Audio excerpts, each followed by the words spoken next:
Hi there, today on Typical Books we're going to be talking about At Dark I Become Loathsome by Eric LaRocca. Now, I have already talked about this book here and there a little bit, and there is a review up at typicalbooks.com, but I thought I'd do a standalone review because this book has been on my mind since I finished reading it over a month ago. So it was given to me as a review copy from Blackstone Publishing, which is fantastic, and I'm excited to see more from that publisher and more from Eric LaRocca, which is another reason I really wanted to do this, is that Eric LaRocca was an author that I thought maybe wasn't for me. After Everything the Darkness Eats, I started thinking maybe this is just not my kind of horror.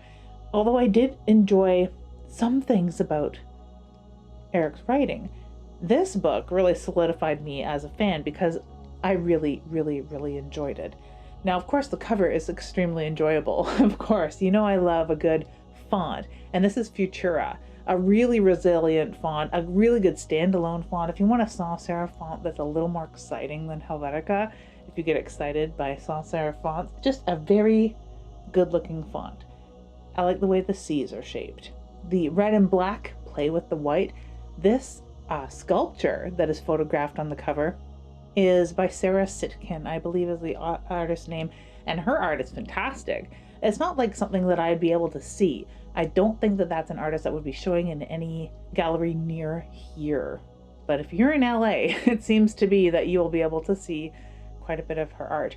And it's fantastic, it's grotesque, it's unsettling, and it's, sort of a marriage of really good special effects that you might see in films and sort of the leftovers of special effects, because she seems to use a lot of body casts and just like very realistic human parts in her art. So yeah, really good choice, really perfect choice. I've seen the UK cover as well from Titan, which is wonderful. It fits along with all the other Titan covers, so if you're into collecting same matchy, then you might like those. Now, even from the premise, I was really drawn to the idea of Ashley Lutin, the main character in this book. And it's a very morose character, a very, sort of at the end, giving up, the end of his rope sort of character. And he seems to have a following of some sort. Judging from the synopsis, which is also a little bit cryptic, but it was a compelling, dark story. Once digging in and learning a little bit more about the character, Ashley Lutin reminds me quite a bit of one of the characters we meet at the end of the film Haunt. Have you seen Haunt? Haunt's fantastic. I've just, recommend Haunt to anyone that likes a good scary movie. But one of the characters we meet near the end of that is sort of one of the ringleaders of what's going on in the film, but he's heavily tattooed. He has a lot of body modifications and implants and horns and just tattoos on his face, which I have a lot of friends with tattoos on their faces and it's no big deal, but to some people that is incredibly disquieting, and I can understand. So yeah, Ashley Lutin is described a lot like this very scary character. Now, of course, like I said, I have a lot of friends with facial tattoos or body modifications, so I can see why I would be more drawn to a character like this and why some of his clients in this book would be pushed away by that. Or the fear that his clients would be pushed away, because it seems to me that they entrust their desolation with somebody who affects an appearance of someone who understands that desolation, living on the fringes, on the outside, and misunderstood. Now, to paraphrase a little bit of the back of the book, the piece of the grave is not for him. It's for those he can help. Ashley has constructed a peculiar ritual for those whose desire to die is at war with their yearning to live a better life.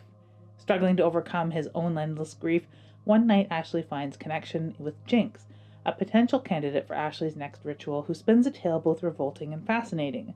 Thus begins a relationship that traps the two men in an ever-tightening spiral of painful revelations. Now, Jinx, the character, I'll get to this later on, shortly, but that aspect of the story is not as big of an aspect of the story as just Ashley Lutin getting to know him and getting to know his ritual and understanding what he offers his clients.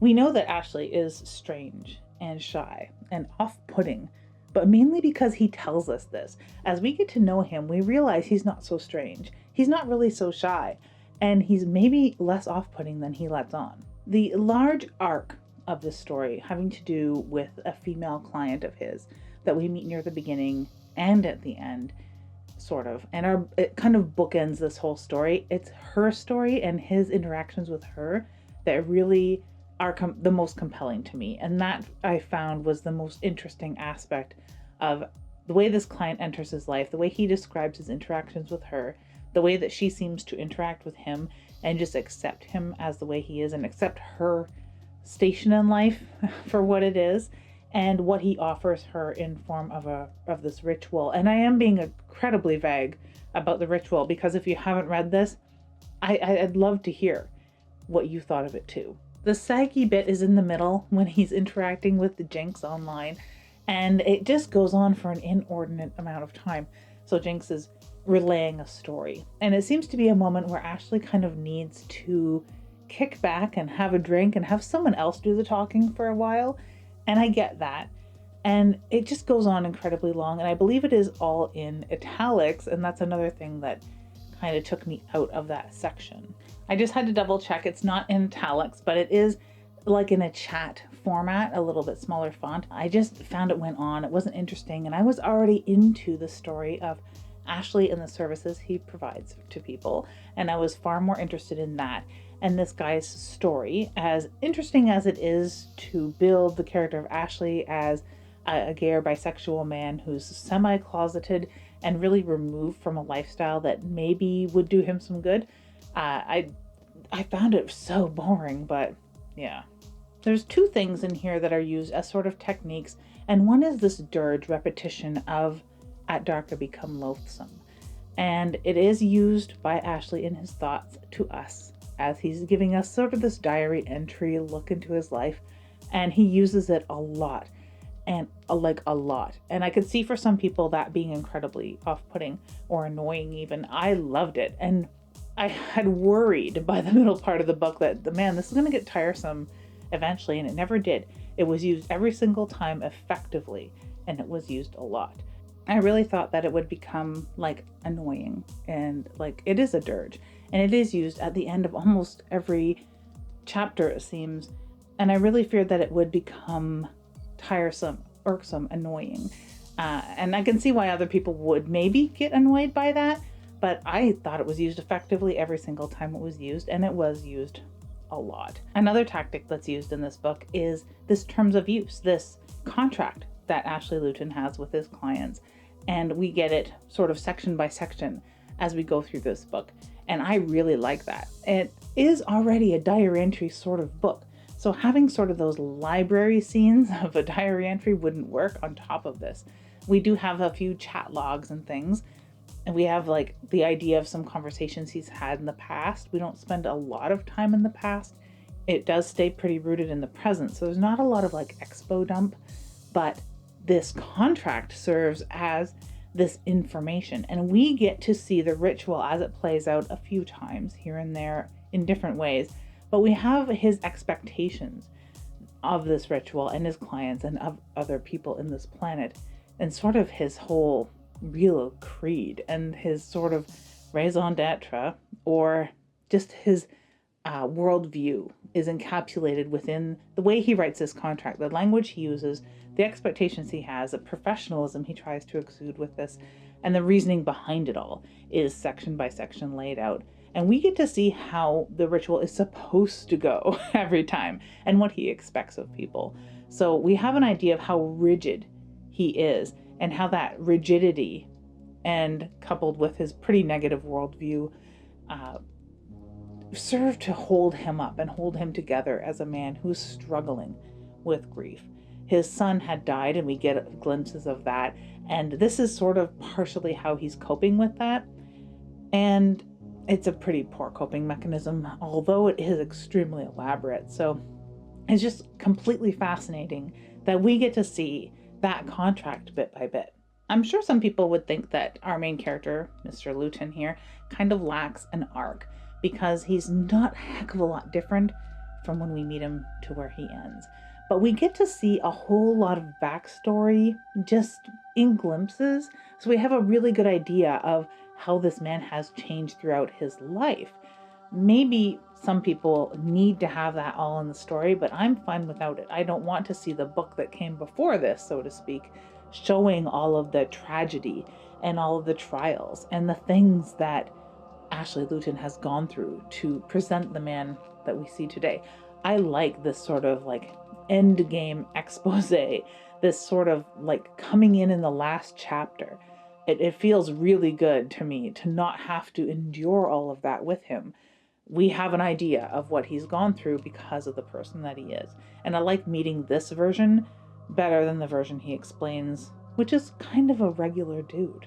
In the same vein that I'm not interested in reading the build-up, I'm not interested in this being very grounded either. It is sort of a fantastical world where he can get away with all of the stuff that he's doing. I mean, he's describing a lot of the world at night, and if you've spent a lot of time outdoors taking walks at night, and you get Night in the Lonesome October kind of Richard Lehman vibes here, but the world is very different after dark. And that feeling, although we do spend time in the light and dark, indoors and outdoors, with Ashley Lutin here, we get the idea of that this could be taking place literally anywhere, because most cities, towns, suburbs, countrysides look very similar at dark. There's a lot of care given to describing these places at night. So I really think that helps with the this could happen anywhere sort of feeling. And it helps that it's maybe taking place in a place similar to where I live. So I have that double feeling of this could take place next door. Now, Ashley Lutin is the only character we really spend a lot of time with. So we kind of get this feeling of someone telling us the story from a psychiatrist's couch, with us as the psychiatrist in a way. And that's interesting because it creates an intimacy. The language used is extremely casual, very simplistic, yet never boring. So I found that the cadence too, like At Dark I Become Loathsome being a dirge used over and over, the cadence is very rhythmic, like someone who is depressed or morose is telling you this story. It has a very calm and sort of monotonous rhythm to it, which is not bad. Like, the actual rules aren't being broken here. There is a variance in sentence length. There's a variance in sentence complexity, so it keeps you interested as it's going, yet plays a really cool game with maintaining a very monotone, placid, and very calming, yet dark, and maybe a little bit too somber, but really cool atmosphere nonetheless. All in all, I liked this a lot. It reminded me a little tiny bit of something like Mr. Be Gone, where you're getting told the story by someone who's a little unsettled or strange. And it kind of reminded me of Lolita as well. Not in content with either of those books, of course. The same could be said for Catcher in the Rye. Really different themes, really different subject matter, very, very different. But that same sort of monotone storytelling, single point of view, almost a Dear Diary entry. But this is the more compelling and interesting out of those books. And I really like Mr. Be Gone. And the other two. And this one. So a huge thank you to Black Snow Publishing for sending this along. I'm looking forward to more from Eric LaRocca. And I'm going to go back to a few of his works that I've not read before. They're one of my favorite authors now because of this book. I'm really curious to hear if other people enjoyed it as much as I did or didn't, because I know it's quite divisive. Was it the thing like the At Dark I Become Loathsome being reused over and over like a mantra? Did that drive you nuts? Did you not like spending all that time with one person? Did you not believe that he walked around with all of those horns and tattoos and piercings and no one thought he was weird?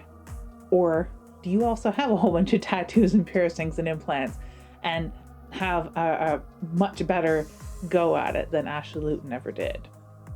Let me know in the comments below. I'm really interested. And of course, as ever, thank you so much for watching. You can also check out new releases at typicalbooks.com at any time, or check us out on Patreon and come hang out at Bookworm Central. Thanks again and have an spooky day.